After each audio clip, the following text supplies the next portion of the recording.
Assalamualaikum warahmatullahi wabarakatuh. Selamat datang kembali guys di channel Trader FX. Oke, kali ini kita akan sharing kembali. Kita akan mencoba untuk menganalisa dengan cara apa? Dengan cara membuat narasi ya. Setiap hari kita akan bikin narasi di goal. Guna apa? Guna memastikan kita akan menjadi buyer atau seller di area mana dan kapan waktunya gitu ya. Oke, sekarang saya sudah buka time frame monthly, dimana kalau kita lihat penampakan time frame monthly ini jelas masih strong buy ya kan. Barusan nih di candle bulan kemarin ini kan dia break resisten. Oke, kita rapikan gini pelan-pelan guys. Oke, ini agak susah ya, copy terus paste. Oke, nah gini kemarin di bulan Januari break, makanya di bulan Februari ini langsung gas tancap naik. Nah, namun untuk di bulan Februari ini kan masih belum clear ya, masih di ya hampir pertengahan lah ya. Ini sekarang sudah pertengahan Februari. Nah, kita nggak tahu nanti close-nya ini jadi candle hijau atau candle merah. Nah, kalau kita melihat seperti ini, nah ini yang pertama ya, seharusnya kalau kita melihat case seperti ini, asumsi kita tentu di bulan Februari ini dia akan close sebagai candle hijau. Kenapa? Nah, karena di bulan Januarinya ini break resisten, seharusnya ini dorongannya masih kuat untuk naik. Nah, kalau misalkan nanti close sebagai candle merah, nah ini kita akan balik badan mencari peluang sell ya kan, karena jelas ini sweep previous monthly high ya kan.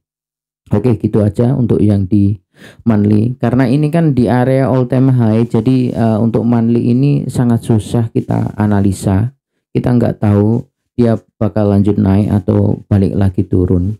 Nah gitu ya, jadi informasi seperti ini siapa yang tahu dia akan naik atau turun masihan, kan kita nggak tahu karena keterbatasan data yang kita punya ya kan.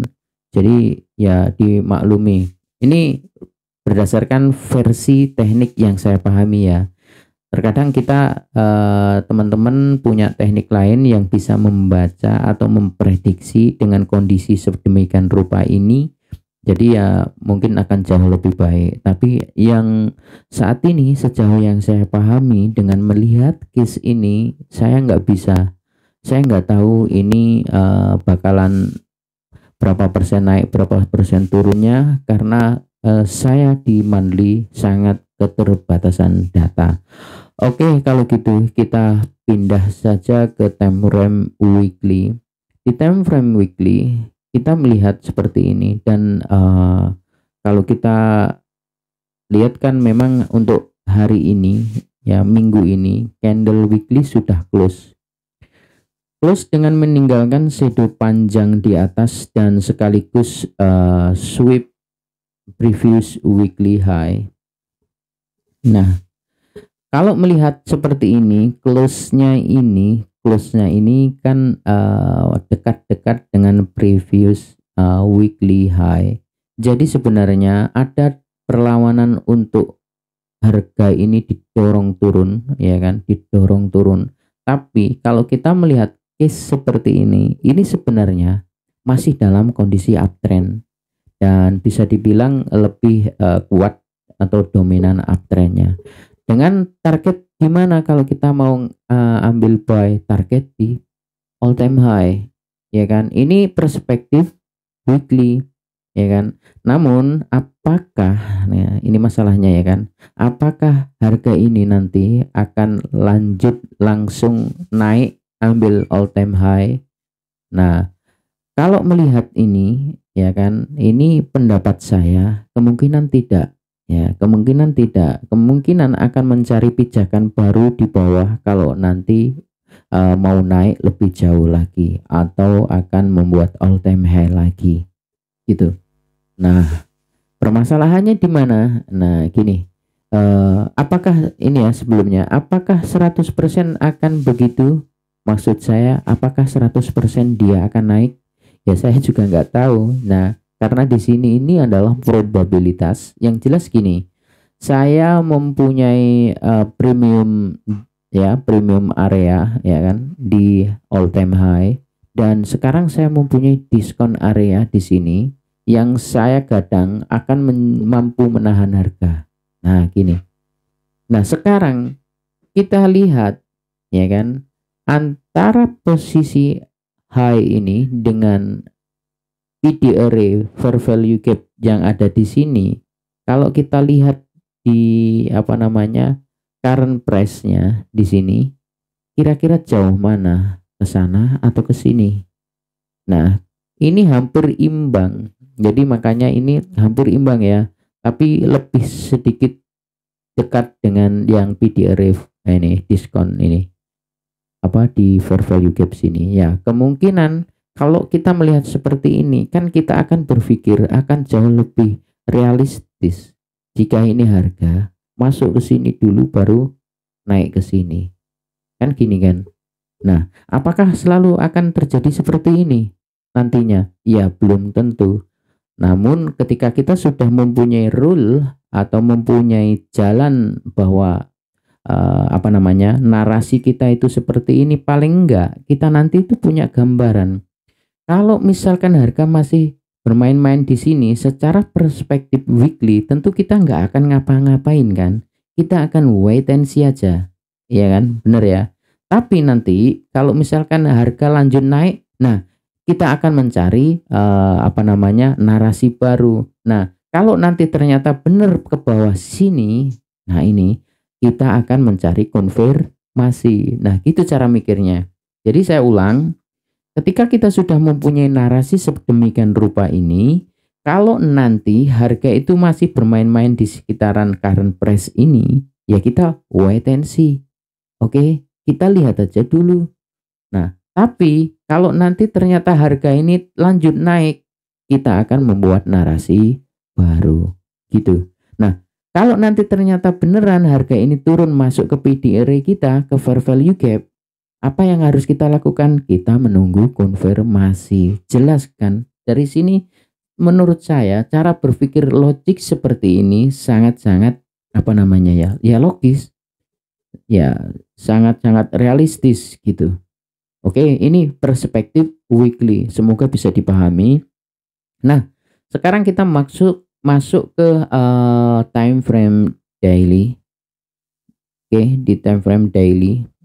Nah, kalau kita lihat di time frame daily ini sekarang harga ini turun ya kan dengan candle merah besar, tapi lihat di sini dia menciptakan liquidity baru. Nah, ini kemungkinan kenapa dia turun seperti ini, kemungkinan terjadi SMT sama perak. Perak mungkin membuat all time high, saya nggak ngecek, membuat all time high sementara gold tidak mampu. Artinya antara perak dengan gold ya, dengan emas ini, emas cenderung lebih lemah dibandingkan perak. Nah, makanya dengan kekuatan candle sebesar ini seharusnya masih akan ada dorongan ke bawah. Kemana? Nah, gini, setidaknya ini kan perjalanan dia turun, artinya dia sedang menuju sesuatu yang ingin digapai. Di mana di bawahnya kan? Ya, setidaknya di mana? Nah, di sini. Kita mempunyai sell set liquidity di sini. Apa itu? Ya, ini support yang menjadi liquidity. Nah, gini. Sekarang kalau kita misalkan ya harga secara perspektif daily, misal harga bermain di sini. Tadi kalau di weekly kita akan wait and see. Setelah melihat kondisinya daily, tentu kita sudah punya target di sini, ya kan? Nah, tinggal kita, ya kan? Tinggal kita mencari pijakan. Di mana pijakan kuat, kira-kira harga bisa didorong sampai ke sell set liquidity sini, gitu. Clear ya? Jadi gini, sekarang ya saya ulang, di gold di perspektif daily time frame, dia sedang menuju bawah, dia sedang berjalan turun, ya kan, sedang berjalan turun. Artinya kita sudah harus tahu di mana draw on liquidity terdekat. Di mana? Ya di sini. Oke. Di mana? Di ini sell set liquidity di sini. Oke. Ini adalah draw on liquidity kita yang terdekat secara perspektif daily. Nah, clear? Artinya narasi kita adalah gold ini turun, dia mau ke sini nih.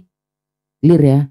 Nah, sekarang kita sebagai trader kan nggak mungkin kan sekonyong-konyong langsung pencet tekan sell kan nggak gitu. Nah, kita harus berpikir bagaimana kira-kira harga ini bisa sampai ke sini. Bagaimana kira-kira harga ini didorong bisa sampai ke sini gitu. Artinya apa? Kita harus mempunyai pijakan di atasnya guna mendorong harga ke bawah, dan harus kita pikirkan juga roadblocknya apa saja yang kemungkinan besar menghalangi harga bisa sampai target sini gitu kan. Nah, caranya gimana? Ya nggak ada jalan lain, kita turunkan time frame.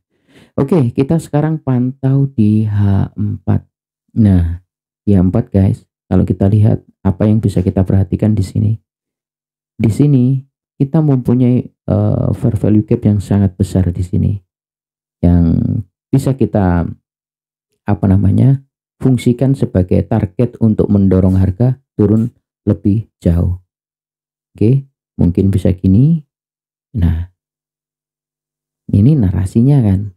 Artinya apa? Nanti kalau harga beneran ke sini, ya kita tinggal cari konfirmasi untuk lanjut turun, kan gitu kan. Nah terus yang di bawah bisa nggak kira-kira harga langsung ke sini, ya kan? Oke. Di kiri ada nggak penghalang? Nah, ada. Nah, ini kita mempunyai breaker yang di sini nih. Ini sebenarnya belum clear.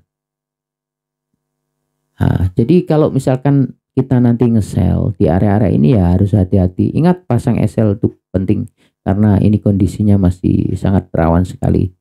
Oke. Nah, namun nanti kalau harga ini datang ke sini dan membuat konfirmasi, ya kita bisa target ke sini atau ke sini atau ke low-nya ini dulu. Nah, gitu.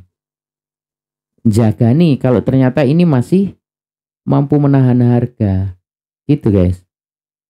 Nah, apakah bisa buy? Saya enggak sarankan untuk saat ini nge-buy dulu.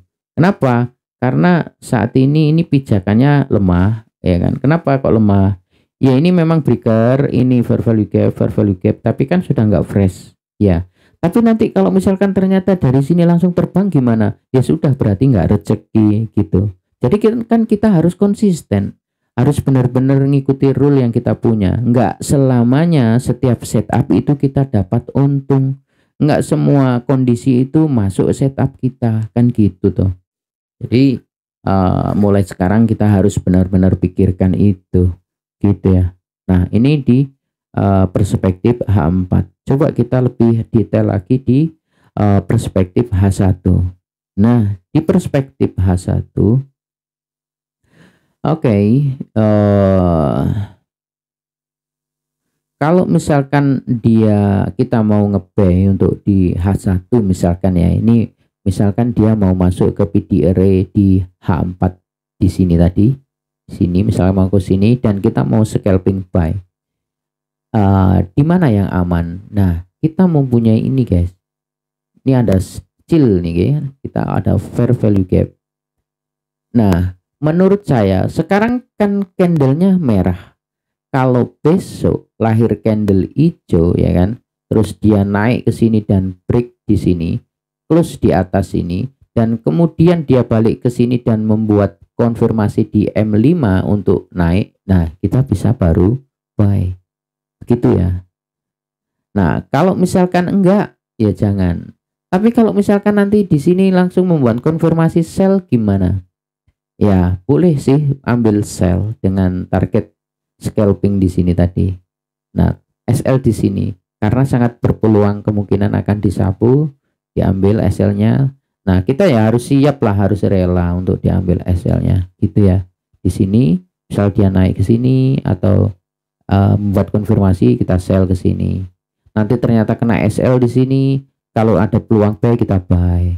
Nah, kalau misalkan nanti buy sudah clear sampai ke sini ada peluang sell, kita ambil sell. Gitu guys. Oke. Saya rasa ini sangat clear, sangat jelas ya narasi kita. Jadi kita sudah punya nih pantauan harga di sini untuk scalping yang lebih pendek. Kalau buy ya kita tunggu di zona weekly tadi, iya kan. Nah, di sini. Oke, gitu. Saya rasa ini sangat jelas, padat, singkat ya. Saya rasa teman-teman ngertilah apa yang saya maksud. Oke. Saya rasa cukup sampai di sini informasi yang saya share kali ini. Saya akhiri. Wassalamualaikum warahmatullahi wabarakatuh.